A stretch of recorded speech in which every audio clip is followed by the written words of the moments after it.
Caucus Cake, Managing Director, Hadassa Primary School. Athletics, so there came a period when we were supposed to run around the pitch.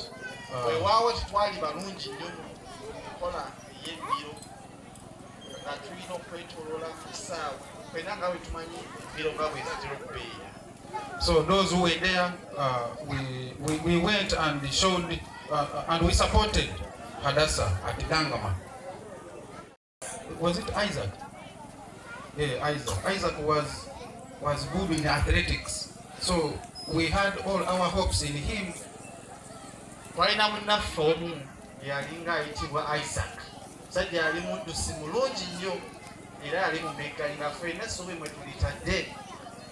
Unfortunately, he came from a very humble family.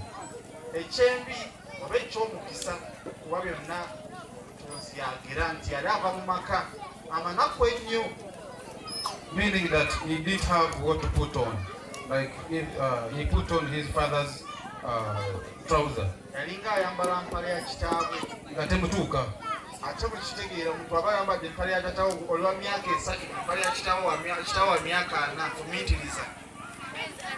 So they were put on the set go. Get your marks. And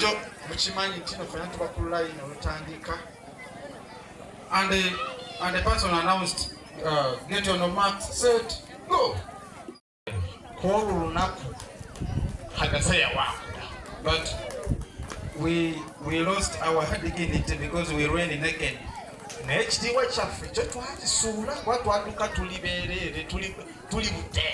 So what do we learn from this? To the parents,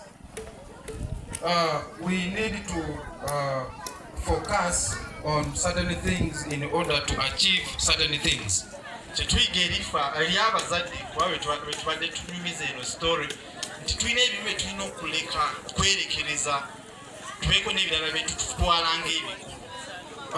Today, our graduates, this message also goes to us. This is just the beginning of your journey.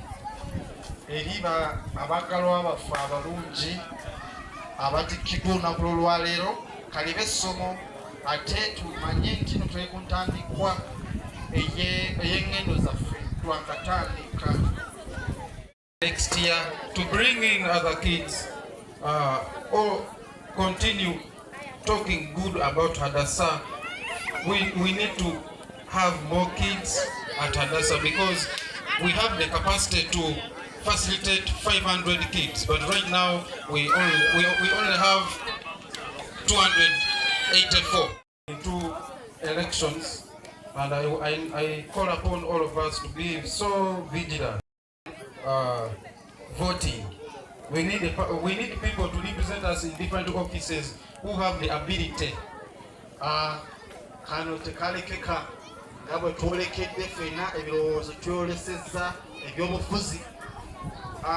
Obyobufuzi mwe tuli kakati na kubeera abagendereza nnyo tumanye abafuzi ab'enkizo bwe tujja okulembeza okuba nti batukulembera bafuzi ki ab'enkizo bwe tujja okulonda kale guno mulanga okuva gyendi nga director wa Hadassa Primary School timukole okusalawo okulungi mulonde abakulembeze ab'ensonga.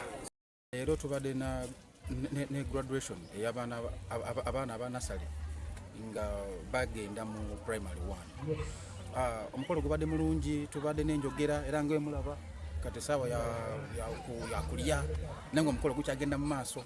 So ekindeese wano kubuulira bazadde baffe nti tweyanziza nnyo mu guno omwaka gwe mubadde naffe era nsuubira n'abaana nabo banaabeera balungi nga bagenda mu kuwummula kuno okuwanvu ate okulimu ne politics. So kyensaba abazadde nti temutwerabira, mutuwe abaana naffe tujja kukola ekisingawo. Nekirala nti abazadde tubakubiriza okweyongera n'obuvunaanyizibwa bwaffe okulaba nti abaana babeera safe, abaana nga tebagenda mu bintu ebigenda okubatwala ebirowoozo, basigale balungi so that next year bwe bakomawo tutandikirawo mu maanyi gennyini ng'agamwe ge mubadde mubateekamu nga bali munanka mu holiday. So ffe wano ku Adasa tuli day and boarding school, which means abaana tulina ebisulo ebirungi, tubakuuma bulungi, emmere balya nungi, balina basomera awalungi, balina computers, tulina amaazi ku ssomero. So eneeyisa ebadde ennungi nga abaana tubakuumira mu kifo kimu nga kale mu discipline omwana wabanga nga yesiza bubi tetukuba mbooko, tumubuulirira n'abanga amanya ensobi ze, naye ensonga bwe tusuukako tulina obuvunaanyizibwa okuyita abazaadde oba omuntu amulabirira yenna n'ajja ku ssomero ne twogera naye. Ensonga bwe ziba nga ate nga nene nnyo, oyo omwana agenda naye ekyo tekibaddeewo mu guno omwaka. So kyenkubiriza abazadde nti tugezeeko tukuume empisa mu baana baffe, tubeere example ku bo, tubagambe nti okutambula ekiro kibi, naddala muno mu sizoni ya campaign. Balina okumanya emirimu ze balina okukola ewaka, balina okumanya akaseera ke basaanidde okukomayo waka. Tubawe emirimu ezibafuula bize mu kaseera kano, oba ka bizinesi koona kamaama kakola mu kibuga oba tulina okukwatiramu n'abaana bano babe nga bali safe mu festive season eno oba ne mu campaign ezisemberedde. So neeyanza nnyo era mbakubiriza muleete abaana next year. Ebisale birungi era okwewandikisa kugenda mu maaso wano ku ssomero Namanyonyi ku Adasa Nasaland Primary School, day and boarding. I'm Omotu Peria, the teacher at Adasa Primary School. Today we have hosted a number of parents who have come to officiate the graduation of their children, that is top class. Since morning we started with marching. We moved a good distance. After the marching, we came back and we had the anthems, and the program started for graduation. As I am talking now, I think you are also feeling and hearing the vibe of the graduation. We are still having it. We are left with around 2 items on the program. That is the cutting of the cake and issuing the certificate. A lot in children, and that motivates them to study very much to go to the next level. So basically we are showing them that there is a transition or change in life. For example, from baby class, middle and the top, and now they are saying bye-bye to nursery and are now going to a primary level, which will still make them think of going to the next levels, that is primary 7. After primary 7 they go to their high level and again graduate after all this. So this is just an overview of what there will be in the future. So it makes them really look at education as a value and a master of life. That is what I can say. And it also a sign of giving back to our parents, because our parents support us from first term, second term and third term. So this is the only time that we give them back what they have given us, and also informing the community that Adasa Primary School is there. But in general, graduation impacts children with skills, knowledge and idea, above all, interest of education. We are graduating 22 pupils from top class to primary, and they are all around. They performed very well. They are looking very nice in their uniforms and gowns. Zade gana kusima timanyala kugana Adasa era gana kuba boela senti bawo chesi muzade anyala ategekera omwana kisinga lisomada mwanyala kumanya muteba abaana ku mulembe guno baza essomero era mwanyala kubawanirira prefects mu Busimi nga Hadasa mwanyala okuyisiga mwabanga muleeta abaana ku essomero lya Hadasa lyaba lyenjawulo ku masomero g'osizana kubanga gali gamagaye mu Makalowa tukubaleete mwakuyisiga mwakuba abaana ng'ekikutula aho ndikulomba bazaade kuli hano kubenga kuyedesewa kugobalayo mubifo esikwanirayo nisingako eweneeyo kubunya injiri yebulayi bwa Hadasa. Hadasa inye neyigalikira eramakubulwa n'abaana nga nebategekebwa bemusanvu efaana etyo tebasomesebwa kutamba kumulimo gumulayi era nga nako bagumisa nti muzaade Yesu waleeta omwana Hadasa akalaba obulayi oba atekinga choice entuufu era kaza kubanga ejusada. Parents, you want to be great for having got your children to another school. I want to assure you this because me, I have a testimony about the school. Why? Because I was once a teacher here in Saudi for some good time, and that's why I was chosen to be one of the partisans to be the chairperson PTA. And that is a very good school. As I think I good sir. Ranga na kubalomba igumoyo kudwera nti mugoboleyo mukubirize bazaade baliko ne babaana bakoya abaana abasingako na bayisikuli nayo abaana 280 abaana 280 era nga nako bola senti kasita babaana birosera ku isomero era wadi oti kafizi nakumanya abakendeeza kubanga kasita abaana baba bangi ufunako ka pesa kawerako akasosola basomesa bulayi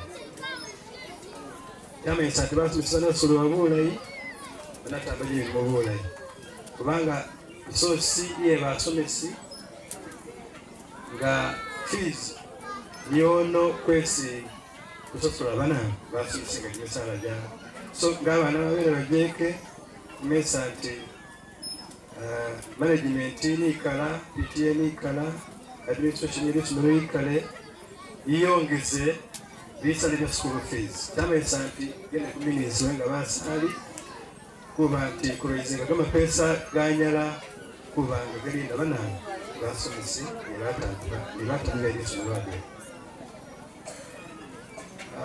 ngekiko hari akumbi banyerese kukola kintu banyerese kufuna lisomo nga umusiya wefe nalomere omanye niyo sala hangala na ifefe bese kusala kubuyawo kuba abitifa byawo kale nga name tumusiya wese bana kumwiregere sada nga umusiya wefe nalomere mwongere kuagira lisomero lino kuba liri hango ifefe nga kwakulikusa paho unaliko kusira da fabene kwa kakuta mugamane kukusera isomero lyefe niyo kumugamba abame hareyi bakwigomba atenga bakwigombere baletera n'abaana ifa baliranire kufunamu onaboteka kama andazi kuteka kabolingo ni ibindi kufune muri pesa ni juni mejikali mitwene jiba hano febe akunti abagikola nenga atabaleta li pesa bagatire kuri yefe nga nibo bamire ikuli kale kulomba cyo kukirenga kya iro mo into amanya gange nze Fozi Amedisali nga ndiyo mu kubavuganya ku ntebe y'obwameya bwa division yeno aganga najja kwa namunigina nga akabonero kange ntebe nga sina yingira nyo mu byabufuzi nzire ku mukolo tuliko wano omukolo guno mulungi kuba tuli mu majaguza ag'okutikira abaana baffe abatopu kirasi embeera eno nnungi kuba eyamba abaana okumanya nti bambadde gawuni ku levo eno bateeka okukola ennyo bambale gawuni ku levo egiraki levo esembayo ekyo kiteeka moralo kimanyi oba mu Luganda nti sentya mu baana okusobola okuba nti bakola nnyo batuuka ku buwanguzi. Ekyokubiri, abazadde okuba nti bajja mu bungi nga bwe bali bwe bati okubeererawo abaana baabwe ku mukolo guno kirungi nnyo kuba kiraga okwagala okufaayo eri abaana bano. Era nga bwe tukikola bwe tutyo tuba naffe tuli kweteekateekera abaana bano okutwagala n'okutufaako mu kiseera nga nakuba nti baleeta abaana ku ssomero lino mu bungi. Essomero lino lye lituli okumpi, ly'essomero eriri mu kitundu, liyambako abaana okutambula ngendo mpanvu naddala obudde bw'okumakya, okubafuuyisa empewo, okubakubisa enkuba, okubookesa omusana, ne baba nga bafuna saaviisi ng'ebali kumpi. Obuwagizi obwo bwa ttendo, era tubasaba bakubirize ne bannaabwe abatwala abaana ewala babagambe baleete abaana kumpi, wadde nga Abaganda bagamba nti ennyanja tekuza kyayo, naye ffe tukuze essomero lyaffe. Abeewala bwe banaalaba nga tukusiiza essomero lyaffe bajja kwegomba omutindo gwe tuliko baleete abaana wano mu bungi. Banaaba nga baleese abaana abo wano mu bungi kijja kuyambako essomero lino okutuuka ku ddala erya waggulu, abantu baffe mu kitundu bafune emirimu egitali gimu, egy'okusomesa, egy'okuyonja, egy'obusirikale ku geeti, n'okufumba ebiriibwa eri abaana tubitunde, tube nga tufunye akatale k'ebintu byaffe olwa abantu abava ewala nga batuleetera wano abaana. Kale ekyo kyatendo nnyo eri abantu b'ekitundu kino. Era nga bwe nkigambye nti kyatendo nnyo eri abantu b'ekitundu kino, njagala kugaatako n'ensonga eddala ngambe nti nga nkomenkereza ebigambo byange nti nga bwe ngambye waggulu nti ndi omu ku bavuganya ku bwammeeya bwa divisioni eno, nange ndi wa kitundu kino. Abeewala baneetanira okumpa akalulu, ng'abeewange bano balaze nti bali kumpagira mu maanyi amangi. Ebyawandiika bitugamba nti niba oba obuulira enjiri otandika n'abeewaka n'abeewammwe. Kati naffe tubuulire enjiri ya Foozi ku kaluuka obwammeeya bwa divisioni ewaffe wano, tusinziire wano enjiri yaffe ebune, Baganda baffe ab'ebitundu ebitwetoolodde basobole okutukwatirako nga bamanyi nti obuwagizi ewaka tubulina, tufune obuwanguzi, tusobole okuweereza abantu baffe nga tubaweereza obuweereza omuzungu bwayita service based, so si obuweereza obw'okutuula mu ntebe emyaka 5 negigwako nga tulina kyosobola okulaga bantu nti kino kyenkoze. Nga boolaba mukadde kano abantu bali kubuguta n'okulima amakubo naye nga bali galima mu myezi 6 ogusembayo mu kisanja kyabwe. Kati obuuza nti ssente ez'emyaka 4 kitundu zo zibadde ziragawa. Twetaaga tuweereza abantu baffe nga tutandikirawo, tubeere n'enteekateeka ennungi n'emirimu gyaffe tulyoke tusobole okugikola nga ginyirira bulungi. Emirimu mingi division meya gyasobola okukola ne gikuza ekifo kye nga tosinzidde ku ssente zokka. Ssente zikola naye n'obwonga n'obuyambako awatali ssente